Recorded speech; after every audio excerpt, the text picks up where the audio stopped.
Here are 5 of our favorite must-have flooring tips, starting with tip number 1.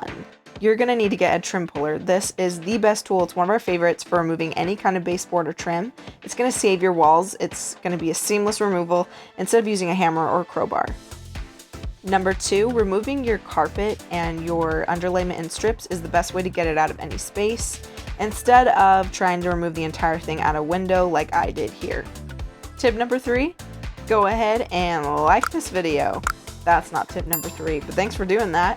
On to tip number 3. Use a crowbar for removing any kind of staples or tack strips that are underneath all that underlayment and carpet. We removed thousands of staples and it worked like a charm. Tip number 4. Using an oscillator tool is a flawless way to work around any kind of tricky cuts.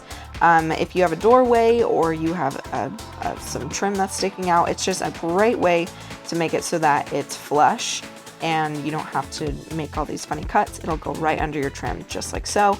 If you don't do that and you try to chisel it out, you might end up with a crack, which is not going to look so great. Tip number 5.